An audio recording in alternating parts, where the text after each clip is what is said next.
आदाब अस्सलाम वालेकुम आमी साबिर एस गफार कल के दिल्ली ते 5 जन कट्टरपंथी संगठन हिंदू सेनार तारा कल के बैरिस्टार आसादुद्दीन ओवैसीर बाड़ीते हमला करे एवं बाड़ीर बाइरे तारा लगातार आवाज़ लगाते थाके हुमकी दीते थाके कि आसाद कहाँ है, आसाद कहाँ है, हम लोग तुमको खून करेगा, खून करार हुमकी देय बैरिस्टार आसादुद्दीन ओवैसी साहेब के।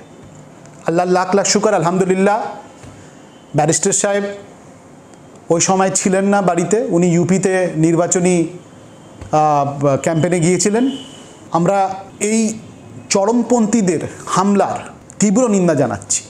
অবাক লাগছে এই ব্যাপারটায় কি যারা কিছুদিন আগে যেই সব রাজনৈতিক নেতারা যারা নিজেদেরকে তথাকথিত ধর্মনিরপেক্ষ দলের নেতা ডাকে এবং তারা বলে কি রাজনৈতিকভাবে আমরা বিজেপির বিরোধিতা করছি, তারা কিছুদিন আগে ভারতের প্রধানমন্ত্রী শ্রী নরেন্দ্র মোদীকে টুইট করে ফেসবুকে জন্মদিনের শুভকামনা জানিয়েছিলেন। আজকে তারা ব্যারিস্টার আসাদুদ্দিন ওবৈসি সাহেব, যিনি শ্রেষ্ঠ সাংসদ ভারতের, যে অ্যাওয়ার্ড ওনাকে ভারতের পার্লামেন্ট থেকে দেওয়া হয়েছে, যিনি একটা প্রথম সারির পলিটিক্যাল ফ্যামিলি থেকে বিলং করেন, যিনার পরিবারের একটা রাজনৈতিক ইতিহাস আছে, তার বাড়িতে এত বড় হামলা হলো, তাকে খুন করার একটা চেষ্টা হলো, সেটার বিরুদ্ধে ইনারা একটা কথাও বলেনি, একটা নিন্দাও জানায়নি। যারা নরেন্দ্র মোদীর নামে টুইট করে উনাকে জন্মদিনের শুভকামনা জানালো, তারা কিন্তু ব্যারিস্টার আসাদুদ্দিন ওবৈসির বাড়িতে যে হামলা হয়েছে, চরমপন্থীদের দ্বারা যে হামলাটা হয়েছে, সেটার ওরা একটাও প্রতিবাদ জানায়নি, একটা নিন্দাও জানায়নি।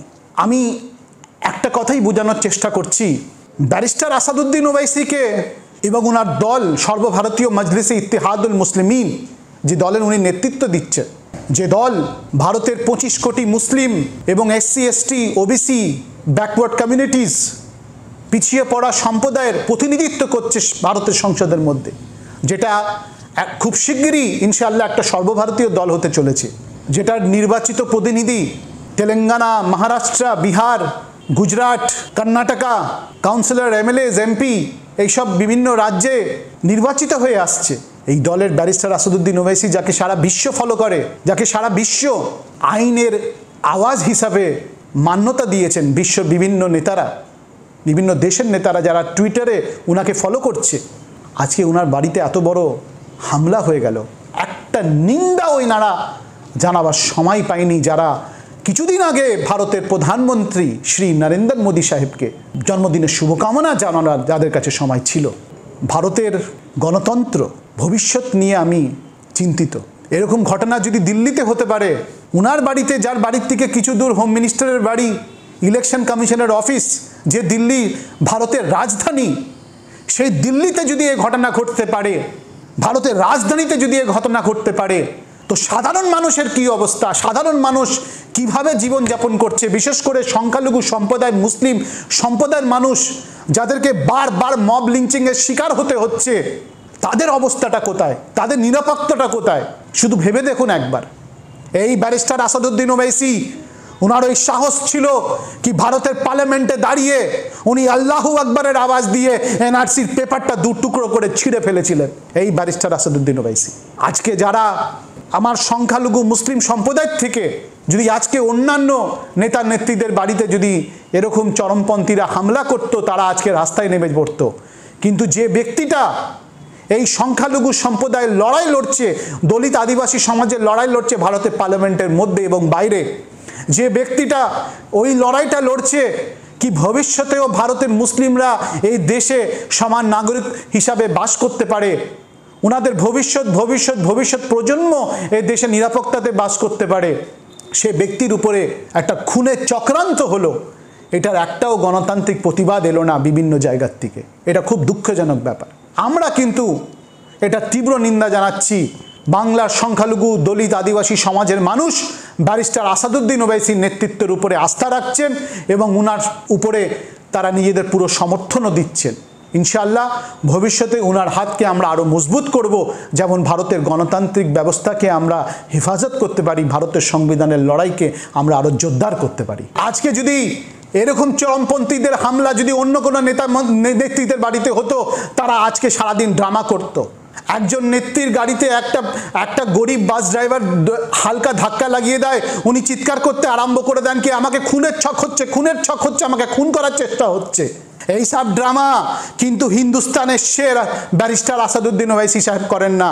উনি বাঘের মতন থাকেন, উনি বলেন আমি শেরে খোদা উম্মতের, আমি একজন উম্মতি, আমি বাঘের মতন থাকবো, আমি কাপুরুষের মতন থাকবো না।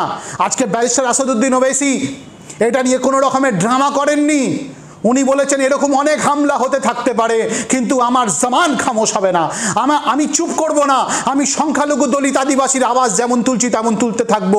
ভারতের কোনায় কোনায় যাব, বা রাজ্যে রাজ্যে যাব, মানুষকে জাগাবো, পিছিয়ে পড়া সংখ্যালঘু দলিত আদিবাসী সমাজের মানুষকে জাগাবো, তাদেরকে তাদের রাজনৈতিক অধিকার পাইয়ে ছাড়বো, দেশের সমান নাগরিক হিসাবের অধিকার পাইয়ে ছাড়বো।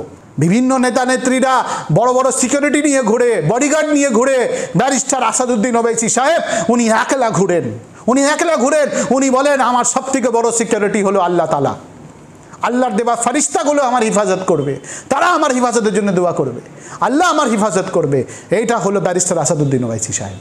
আজকে ব্যারিস্টার আসাদুদ্দিন ওয়াইসি সাহেবের উপরে যখন হামলা হলো, সবাই খামোশ, নেতা নেত্রীরা খামোশ, বিভিন্ন রাজনৈতিক দলের, তথাকথিত ধর্মনিরপেক্ষ রাজনৈতিক দলের যারা বলে কি আমরা বিজেপির রাজনৈতিক বিরোধিতা করছি, যারা নিজেরা ব্যারিস্টার আসাদুদ্দিন ওয়াইসি সাহেবের নামে অভিযোগ লাগায় কি উনি বিজেপির এ টিম আর বি টিম, কিন্তু যদি দিল্লিতে বিজেপির বিরুদ্ধে কথা বলার জন্যে, কট্টরবাদী আইডিওলজি, ফ্যাসিবাদী আইডিওলজির বিরুদ্ধে কথা বলার জন্যে, সংখ্যালঘু সমাজের অধিকার পক্ষে কথা বলার জন্য যদি কারোর বাড়িতে হামলা হয়ে থাকে, ভারতের স্বাধীন ভারতের মধ্যে যদি কোনো এমপির বাড়িতে যদি হামলা হয়ে থাকে, একমাত্র ব্যারিস্টার আসাদুদ্দিন ওয়াইসি সাহেবের বাড়িতে লাগাতার হামলা চলছে।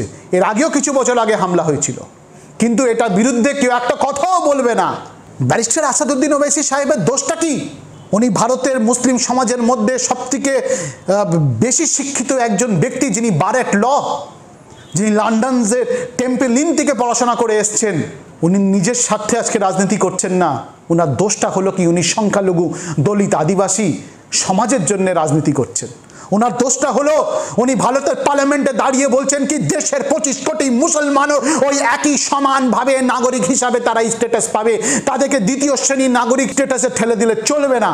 ওনার দোষটা কি উনি চোখে চোখ রেখে কথা বলতে পারেন। ওনার দোষটা হলো কি উনি কারোর দালালি করতে রাজি না, উনি কারুর পা চাটতে রাজি না, উনি নিজের কমের স্বার্থকে উনি বিসর্জন দিতে রাজি না।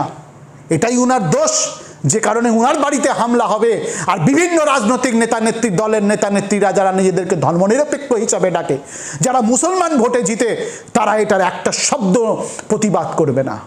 জাগুন, আপনারা বুঝার চেষ্টা করুন কি আপনার সমাজের নেতৃত্বকে কেউ চায় না, আপনার সমাজের নেতৃত্বকে কেউ চায় না। এখানে বিভিন্ন রাজনৈতিক দলের নেতা নেত্রীরা যারা নিজেদেরকে ধর্মনিরপেক্ষ বলে, কেউ হনুমান চল্লিশা পড়ছে, কেউ চণ্ডীপাঠ করছে, আবার উত্তরপ্রদেশে একজন নেত্রী উনি ত্রিশূল বিতরণ করছেন, কেউ আবার রামলীলার পুজো দিচ্ছে স্টেজে, তারা নিজেদেরকে ধর্মনিরপেক্ষ ডাকে। এবং যার নামে বিজেপির এ টিম আর বি টিমের অভিযোগ লাগাচ্ছেন ইনারা, এই অসভ্য অভিযোগ যেটা ব্যারিস্টার আসাদুদ্দিন ওয়াইসির নামে যে ওনারা লাগাচ্ছেন, ব্যারিস্টার আসাদুদ্দিন ওয়াইসি সাহেব শুধু ভারতের সংবিধানকে নিয়ে রাজনীতি করছেন, ভারতের সংবিধান দেখিয়ে রাজনীতি করছেন। আপনারা বিচার করুন, ধর্মনিরপেক্ষ পক্ষে কে লড়াই লড়ছে আর ধর্মনিরপেক্ষের বিপক্ষে বিরুদ্ধে কে লড়াই লড়ছে। এই দেশের গণতান্ত্রিক ভবিষ্যৎ হলো কি প্রত্যেক সম্প্রদায়, প্রত্যেক জাতি নিজের মর্যাদা পাবে। শুধু একটা জাতিকরণ হবে, সংখ্যাগুরুকরণ হবে, সংখ্যালঘুদেরকে ভারতের নাগরিক হিসাবে দেখা যাবে না, তাদের কোনো কথা বলা যাবে না। এইটা ভারতের গণতন্ত্রের ভবিষ্যৎ হতে পারে না। ব্যারিস্টার আসাদুদ্দিন ওয়াইসি সাহেবের রাজনৈতিক সংগ্রামের 7 দিন। আদাব, আসসালামু আলাইকুম।